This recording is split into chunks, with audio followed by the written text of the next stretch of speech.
Bismillahirrahmanirrahim. Assalamualaikum warahmatullahi wabarakatuh.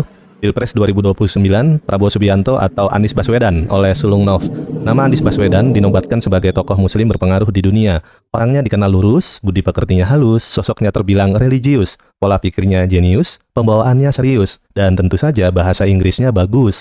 Kelebihan inilah yang membuat sebagian orang terbius.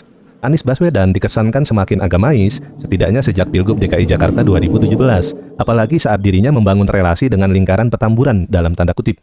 Sebelumnya, ia sempat dilabeli sebagai penganut aliran Syiah ataupun orang yang berpaham pluralisme karena pernah menempuh pendidikan di Barat. Sebagian orang malah menganggap Anies Baswedan layaknya Recep Erdogan. Dilihat sekilas pandang, kedua tokoh ini memiliki kesamaan. Namun, ada satu di antaranya yang membedakan. Erdogan tampil fasih saat membaca Al-Quran, sementara Anies, walau keturunan Arab, mohon maaf, sepertinya kurang latihan. Setelah muncul tulisan ini, barangkali Anies Baswedan kurang berkenan, meski harapannya ia akan berusaha memperbaiki bacaan. Terlebih, beberapa hari lagi datang Ramadan, bulan diturunkannya Al-Quran. Indah nian bila Anies tampak tadarusan, kalau perlu sampai khataman, maka sempurnalah segala kebaikan. Nama Prabowo Subianto juga dinobatkan sebagai tokoh muslim berpengaruh di dunia. Pendiri partai politik yang patriotik, kepribadiannya unik meski dididik dalam tradisi militeristik. Sosoknya karismatik, jalan pikirannya futuristik, memahami geopolitik secara holistik, dan tentu saja kemampuan bahasa Inggrisnya otentik. Kelebihan inilah yang membuat sebagian orang simpatik. Prabowo Subianto adalah Presiden ke-8 Republik Indonesia. Sebuah angka magis yang menjadi sebutannya selama ini yakni 08. Ia adalah satu-satunya tokoh nasional yang jatuh berkali-kali tapi tetap bangun lagi. Setelah kejatuhan karirnya di era 1998, ia maju sebagai capres dalam konvensi Partai Golkar 2004, maju sebagai cawapres 2009, maju lagi sebagai capres 2014 dan 2019, dan semuanya gagal. Berbeda dengan Anies Baswedan yang main petak umpet dalam tanda kutip lewat Partai Gerakan Rakyat, Prabowo Subianto membangun Partai Gerakan Indonesia Raya atau Gerindra secara terbuka. Kalau untuk menjadi pemimpin Indonesia mesti lewat partai politik, maka ia menempuh cara itu sebagai jalan ninjanya. Para kadernya dididik di Padepokan Garuda Yaksa sebagai kawah Chandra di muka.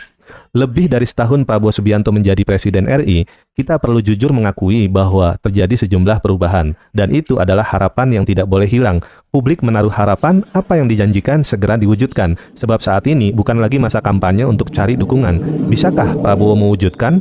Sebab jangan sampai sebutan omon-omon justru jadi bumerang. Bahwa ada yang menyukai Anies Baswedan ataupun Prabowo Subianto itu adalah fakta. Begitupun kalau ada yang membenci di antara keduanya, itu juga nyata.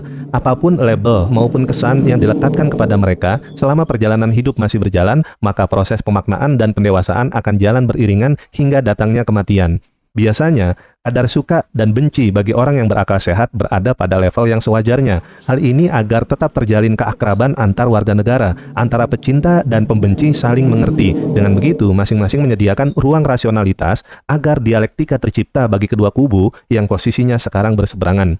Pada Pilpres 2014 dan 2019, saya termasuk yang memberi dukungan dan pilihan kepada Prabowo Subianto. Kemudian pada Pilpres 2024, dukungan dan pilihan saya berikan kepada Anies Baswedan. Kedua tokoh nasional ini tentu memiliki kelebihan dan kekurangan, tergantung dari mana kita punya sudut pandang. Mungkinkah mereka bisa disatukan pada Pilpres 2029? Wallahu a'lam.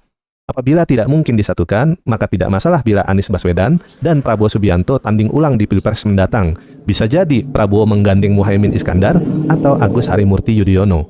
Dan boleh jadi Anies bakal diajak duet bersama Rano Karno atau Gibran Rakabuming. Sehingga kita akan dapat calon pemimpin terbaik di antara mereka berdua. Kalau berumur panjang, siapa yang bakal saya pilih di Pilpres 2029?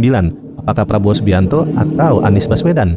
Pada waktu yang tepat tentu akan diputuskan, meski demokrasi ini amat menyebalkan karena rakyat sering ditinggalkan dan tidak diperhatikan. Tapi inilah kemewahan yang kita miliki untuk memilih calon pemimpin berdasarkan undang-undang. Setidaknya itulah bentuk tanggung jawab untuk turut berpartisipasi dalam memperbaiki negeri. Soal apakah akan terbukti, itu jadi tanggung jawab pemimpin yang terpilih. Bandung 23 Sya'ban 1447 Hijriah atau 11 Februari 2026. Ditulis dan dibacakan oleh Sulung Nov. Wassalamualaikum warahmatullahi wabarakatuh.